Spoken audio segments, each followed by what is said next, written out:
Latar belakangnya itu, Abbasiyah berasal dari kata Al-Abbas, yaitu salah satu keturunan dari Bani Hashim yang termasuk paman dari Nabi Muhammad SAW.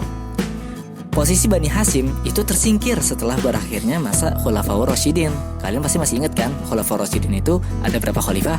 Nah benar, ada 4. Yang selanjutnya, Bani Hashim tidak berperan sedikit pun dalam pemerintahan Bani Umayyah. Nah, Bani Umayyah ini berdiri setelah zamannya Khulafaur Rasyidin. Selanjutnya, keluarga Bani Hashim merasakan keadilan ketika zaman Khalifah Umar bin Abdul Aziz. Ya, yang mana beliau tuh terkenal memang adil. Di masa ini merupakan kesempatan Bani Hashim untuk mengumpulkan kekuatan untuk merebut kekuasaan dari Bani Umayyah. Poinnya, pada masa pemerintahan Bani Umayyah, kelompok yang paling gigih menentang adalah kaum Khawarij dari kelompok Syiah dan bekerja sama dengan keturunan Abbas, yang mana kedua kelompok ini merupakan keturunan dari Bani Hashim. Perubahan sikap politik Bani Abbas ini dimotori oleh Muhammad bin Ali pada masa Khalifah Umar bin Abdul Aziz pada tahun 104 Hijriah atau 723 Masehi. Dari Muhammad bin Ali ini lahirlah seorang putra bernama Abdullah bin Muhammad yang kemudian dikenal dengan nama Abu Abbas As-Saffah. Nah, Abu Abbas As-Saffah ini yang kelak menjadi khalifah pertama dari Daulah Bani Abbasiyah. Oke, lanjut. Masih gampang kan? Langkah-langkah Bani Abbas untuk mendirikan Bani Abbasiyah. Yang pertama, membentuk gerakan bawah tanah. Tokoh yang berperan penting itu antara lain ada Muhammad Al-Abbas, Ibrahim Al-Imam, dan Abu Muslim Al-Khurasani. Nah, poin yang kedua, menerapkan politik bersahabat. Artinya, keturunan Abbas tidak menunjukkan sikap permusuhan dengan pemerintahan Bani Umayyah. Nah, yang ketiga, dalam gerakannya menanggalkan nama Bani Abbas tetapi Bani Hashim agar mendapat dukungan dari kelompok pendukung Ali bin Abi Thalib. Nah, yang keempat, menetapkan wilayah Khurasan sebagai pusat gerakan politik Bani Abbas di bawah pimpinan Abu Muslim Al-Khurasani.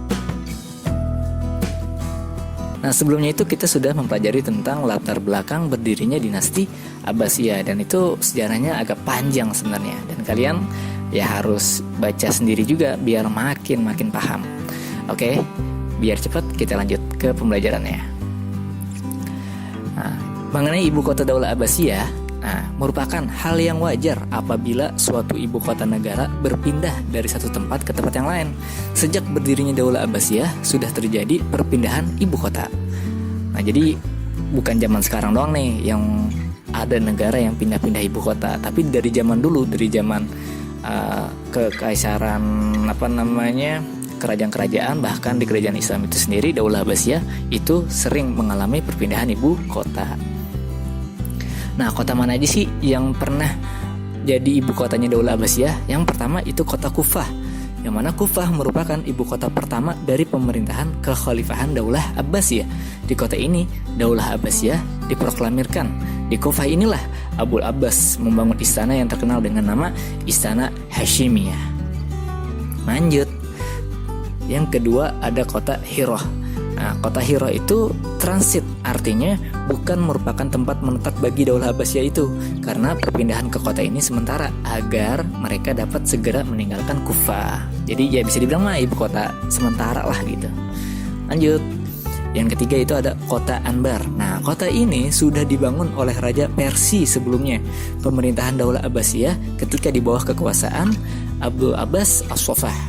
Nah, yang mana hal ini dia memperbaharui kota tersebut, kemudian diberi nama Hashimiyah kedua. Nah, Abu Abbas tinggal di situ, di istana ini sampai meninggal dunia.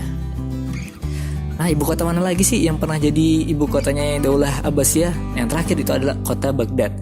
Dasar pertimbangan memilih kota Baghdad sebagai ibu kota pemerintahan Daulah Abbasiyah itu ada beberapa poin. Yang pertama, ada karena adanya pemberontakan oleh Bani Rawaldiyah. Nah, Rawaldiyah siapa nih? Pengikut setia Abu Muslim Al-Khurasani.